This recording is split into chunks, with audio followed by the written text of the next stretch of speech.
اب ایک واقعہ آپ کے سامنے بیان کریں تفصیل سے، اور تفصیل سے بیان اس وجہ سے کر رہے ہیں، ڈیٹس وغیرہ بھی تاکہ، اور کتابوں کے حوالے سے، تاکہ اس کی اہمیت کا اندازہ ہو۔ یاد امام حسین کسی بھی صورت میں افضل ترین عبادت ہے، نوحہ و مرثیہ و سوز و سلام ہو، حتیٰ آپ آپس میں بھی گفتگو کریں امام حسین کے بارے میں۔ پھر کیا؟ زیارت۔ زیارات میں سے جو ایک زیارت ہے جس پر گفتگو چل رہی ہے، زیارت اربعین، کے جو مومن کی علامتوں میں سے ایک علامت ہے، لیکن زیارات میں سے ایک اہم ترین زیارت جس کی بہت تاکید ہے وہ زیارت عاشورہ ہے۔ ہم بھی جب قم گئے اور سب سے پہلے ملاقات ہوئی ہماری آیت اللہ العظمیٰ سید مفتی شیعہ سے، اور پھر آیت اللہ العظمیٰ بہجت سے۔ وجہ یہ تھی کہ ان دونوں کے فرزندان کراچی میں تھے، اور دونوں کے فرزندوں نے کچھ کتابیں ہمارے ساتھ بھیجی تھیں، اور ہمارے لیے خوش قسمتی یہ ہوئی کہ جاتے ہی جو سب سے پہلے ہم کسی ایرانی کے گھر میں گئے، سب سے پہلے کسی عالم سے ملے، سب سے پہلے کسی کے گھر میں گئے، وہ ان دو بزرگوں سے ملے۔ اور اب تک ہمیں تعجب ہوتا ہے کہ ہمیں بھی نہیں معلوم تھا، یہ اللہ نے کتنا بڑا لطف و کرم فرمایا کہ ان دو بزرگوں کے گھر بھی گئے اور ہمیں پتہ بھی نہیں تھا کہ یہ ہیں کیا۔ اور پھر ان دو کا بھی یہی تھا کہ جب ہم نے سوال کیے، اور یہ سوال کافی علماء سے کیے کہ واجبات کے بعد اور حرام سے بچنے کے بعد معرفت خداوند تبارک و تعالیٰ اور معرفت معصومین علیہم السلام کے لیے بہترین عمل کیا ہے، تو تمام علماء فرماتے تھے زیارت جامعہ اور زیارت عاشور۔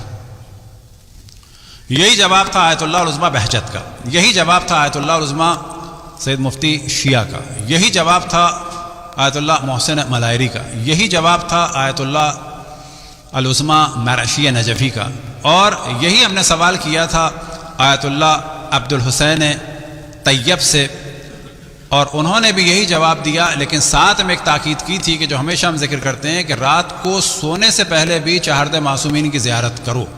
اب یہ زیارت طویل بھی ہو سکتی ہے، اور ہمیشہ اس قانون پہ چلیں کہ ہم جو یا اللہ بھی کہتے ہیں تو خداوند تبارک و تعالیٰ سے کانٹیکٹ ہو جاتا ہے، اور جس وقت ہم السلام علیکہ یا نبی اللہ، السلام علیکہ یا رسول اللہ، السلام علیکہ یا مولا امیر المومنین، ان میں سے کسی کو بھی ہم سلام کریں، اور یہ اتنا طویل عربی کا جملہ بھی ضروری نہیں ہے، حتیٰ اپنی زبان میں سلام کریں، حتیٰ زبان چلانے کی بھی ضرورت نہیں ہے۔ فرض کریں اشرف الانبیاء کا تصور کریں، مولا امیر المومنین کا تصور کریں الگ الگ، یہ بھی اگر نہیں ہو پا رہا چہارد معصومین کا تصور کریں، السلام علیکم۔ ہمارا سلام مختصر ہوگا، ممکن ہے خالص نہ ہو، لیکن ان کا جواب جو ہے وہ خالص ہوگا۔ تو حضرت آیت اللہ عبد الحسین طیب کے جو صاحب تفسیر عطیہ البیان اور صاحب کتاب کلامی کلم الطیب کے مؤلف تھے، اصفہان، ہم ان سے ملنے گئے تو ان کا یہ تھا کبھی بھی رات کو نہ سو مگر یہ کہ معصومین کی زیارت پہلے کرو، بس something is better than nothing. تو زیارت امام حسین کی بہت تاکید ہے، زیارت معصومین جرنل، زیارت امام حسین، ان کا بھی یہ زیارت جامع، زیارت عاشورہ۔ اسی طرح سے آیت اللہ ایک محسن ملائری تھے، ان کا بھی یہ تھا خداوند تبارک و تعالیٰ ان کے درجات بلند فرمائے۔ باقی ہم نے درجنوں علماء سے سوال کیا، سب کا یہی تھا۔ جناب حضرت شیخ عباس قمی کی جن کی مشہور ترین کتاب ہے، اور ہم پہلے بھی ڈسکشن کر چکے کہ تمام علماء کہتے ہیں کہ اس کتاب سے، یعنی ان کی کتاب مشہور ترین کیا ہے؟ مفاتیح الجنان۔ مفاتیح الجنان مشہور ترین کتابوں میں سے ہے، لیکن اعمال اور دعاؤں کی سب سے بہترین کتابوں میں سے نہیں ہے، اور بھی کتابیں ہیں، لیکن تمام علماء کہتے ہیں کہ ایسا کوئی خاص عمل کیا تھا انہوں نے، یا خاص ان کا مقام تھا کہ کوئی بھی مسجد اس وقت دنیا میں، کوئی بھی امام بارگاہ اس وقت دنیا میں، کوئی بھی امام یا امام زادے کا حرم ایسا نہیں ہے کہ جہاں پر مفاتیح الجنان نہ پڑھی جا رہی ہو۔ اس وقت بھی دنیا کے کسی نہ کسی گوشے میں کسی نہ کسی ایک انسان کے ہاتھ میں مفاتیح الجنان کھلی ہوئی ہوگی، اور وہ کوئی نہ کوئی چیز پڑھ رہا ہوگا اس وقت بھی۔ انہوں نے بھی زیارت جامعہ کے چیپٹر سے پہلے جو ذکر کیا ہے جناب سید رشتی کا واقعہ کہ جو امام زمان علیہ السلام سے ملاقات ہوئی ہے، کہ وہ آپ وہاں پر تفصیل سے جا کے دیکھ سکتے ہیں، اور جو یہ ملاقات ہوئی تو امام نے ان سے فرمایا تم زیارت جامعہ کیوں نہیں پڑھتے؟ جامعہ جامعہ جامعہ، زیارت عاشورہ کیوں نہیں پڑھتے؟ عاشورہ عاشورہ عاشورہ۔ یہ واقعہ سید رشتی کے نام سے زیارت جامعہ سے پہلے۔ زیارت جامعہ کیا ہے؟ تمام ائمہ کی مشترک زیارت، زیارت عاشورہ مخصوص امام حسین علیہ الصلوۃ والسلام کی. تو شیخ عباس قمی نے اس واقعے کو اس چیز کو بیان کیا ہے کہاں پر؟ زیارت عاشورہ کے بعد، زیارت عاشورہ کے فضائل کے باب میں. شیخ عباس قمی نے مفاتیح الجنان میں کس سے نقل کیا ہے؟ اپنے استاد محدث نوری کی کتاب دار السلام سے. شیخ عباس قمی کا انتقال ہوا ہے 1940 میں، اور جناب محدث نوری کا انتقال ہوا ہے 1902 میں. اور جناب محدث نوری نے ایک واقعہ بیان کیا ہے، اور جس واقعے کو انہوں نے نقل کیا ہے ایک انتہائی پاک اور پاکیزہ اور صاحب کرامت اور بہت ہی معتبر اور صاحب ریاضت ایک عالم سے، کہ جن کے لیے انہوں نے فرمایا ہے الثقہ امین حاج محمد علی یزدی. یہ انتہائی عبادت گزار افراد میں سے تھے، اور عبادات اور زیارات کے لیے راتوں کو جاتے تھے ایک قبرستان میں یزد میں، اور اس قبرستان کا نام تھا جوع ہرہر. اس جوع ہرہر اس علاقے کا نام تھا. تو وہاں کے قبرستان میں جاتے تھے. اور وہ کہتے ہیں کہ ان کا ایک دوست تھا جسے وہ بچپن سے جانتے تھے. اس کا انتقال ہوا، اور 1 مہینے تک تو اس کو انہوں نے خواب میں نہیں دیکھا. ظاہر ہے کہ ہر کسی کو دیکھتا بھی نہیں ہے انسان. تقریباً 1 مہینے کے بعد انہیں خواب میں دیکھا، اور انتہائی اچھے عالم میں دیکھا. اب کیونکہ یہ ان کا دوست تھا اور بچپن کا دوست تھا، تو یہ کہتے ہیں کہ مجھے تعجب ہوا، اور میں نے کہا بھئی تمہارے اتنے اچھے حالات کس وجہ سے؟ جیسے آپس میں ایک دوسرے کو جانتے ہیں کہ، تو اس نے کہا کہ میرے حالات اتنے اچھے نہیں تھے، کل تک اتنے اچھے حالات نہیں تھے، لیکن کل ہی رات کو اشرف آہنگر یا اشرف حداد کی بیوی دنیا سے رخصت ہوئی ہے، اور اس کو دفن کیا ہے کل. اور جیسے ہی قبرستان میں اس کی میت آئی تو امام حسین علیہ الصلوۃ والسلام تشریف لائے، اور جب اس کو دفن کیا تو پھر تشریف لائے، اور پھر رات کو تیسری دفعہ جب تشریف لائے ہیں تو انہوں نے فرمایا کہ اس قبرستان کے تمام لوگوں کے عذاب کو ختم کر دیا جائے، یا ان کی مشکلات کو ختم کر دیا جائے، اور ان کے درجات کو بلند کیا جائے بے حکم خداوند تبارک و تعالیٰ. کہتے ہیں جیسے ہی تیسری دفعہ امام حسین علیہ السلام آئے ہیں تو میرے حالات بدل گئے. اب ممکن ہے کوئی کہے کیا دفن ہونے سے قریب کوئی مشکل حل ہو جاتی ہے؟ کہا جائے گا نہیں. اتنی بات واضح ہے کہ کچھ اچھے کام ایسے ہوں، کچھ شرائط ایسی ہوں کہ یہ چیزیں ختم ہوں. مثال کے طور پر اگر کوئی منافق ہوتا، کافر ہوتا، دشمن خدا اور رسول ہوتا تو نہ ہوتا. بس جن کے حالات صحیح ہوئے ان کے لیے شرط ہے. یاد رکھیں دنیا میں کوئی ایسا جملہ نہیں ہے جو مشروط نہ ہو. مثال کے طور پہ قولوا لا الہ الا اللہ تفلحوا، کہو لا الہ الا اللہ فلاح پا جاؤ گے. یہ مشروط ہے یا ایسا ہی ہے؟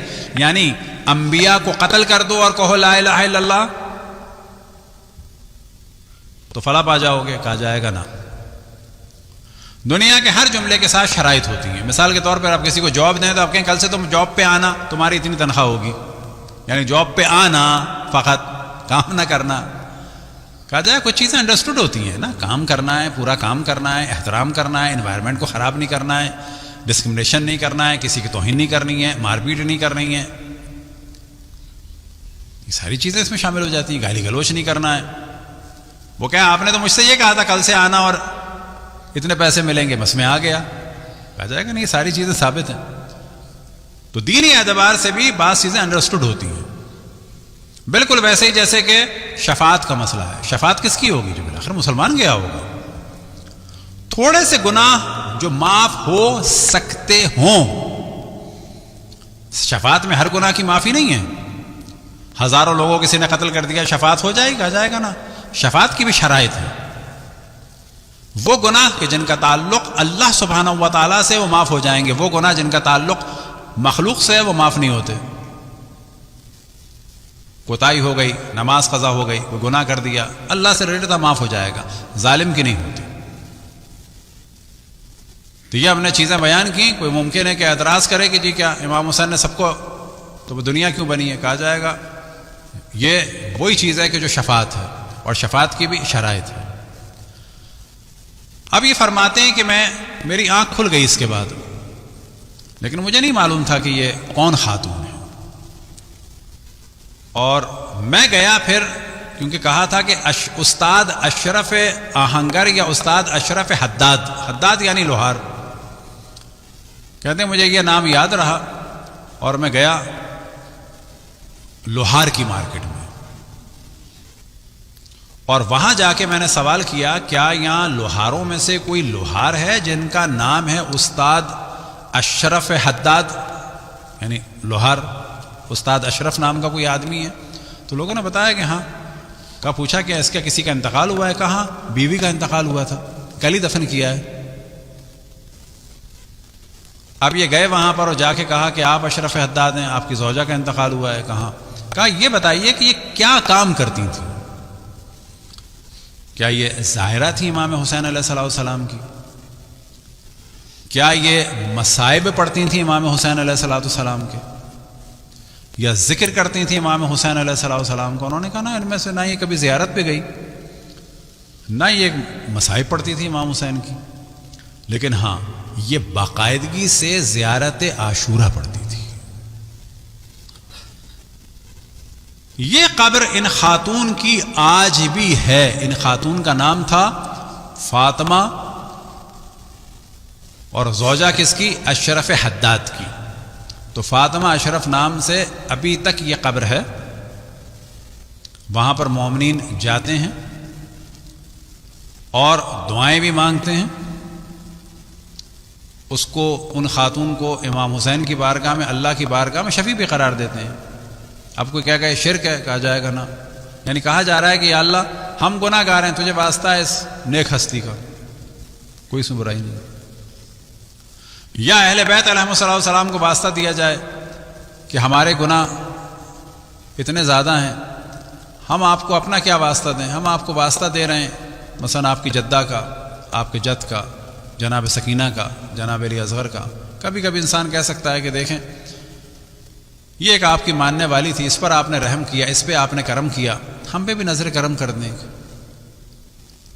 تو وہاں پر جاتے ہیں، وہ قبر موجود ہے، اس کے ارد گرد پورا اسوت احاطہ ہے، اور کثرت سے لوگ جاتے ہیں. اور ان کا انتقال ہوا تھا 1872 میں. 1872 میں فاطمہ اشرف حداد کا انتقال ہوا ہے. 1902 میں محدث نوری کا انتقال ہوا ہے. انہوں نے اس کو واقعے کو نقل کیا ہے کس سے؟ ثقۃ الاسلام امین حاج محمد علی یزدی سے، اور ذکر کیا اس واقعے کا کتاب اپنی دارالسلام میں، اور دارالسلام سے نقل کیا اس واقعے کو شیخ عباس سے قمی نے. آپ تصور کریں کہ یہ خاتون کوئی بہت بڑی عالمہ نہیں تھی، لیکن اتنے بڑے علماء، حتیٰ صاحب مفاتیح الجناح. اور آج اس خاتون کا ذکر ہر روضے میں ہے، ہر امامزادے کے روضے میں ہے، ہر مسجد میں ہے، ہر امام بارگاہ میں ہے. اور کہا جا سکتا ہے کہ اس وقت ہزاروں کی تعداد میں، ظاہر ہے کہ تعداد تو کیا کہی جائے، پوری دنیا کی مختلف شیعہ ویب سائٹ پر ہے، اور جہاں پر بھی مفاتی ہے وہاں اس خاتون کا ذکر ہے. اور یہ سب کچھ کس لیے ہے؟ کیونکہ اس خاتون کو عشق تھا اس ذات سے کہ جس نے اپنا سب کچھ قربان کر دیا تھا اللہ کی راہ میں.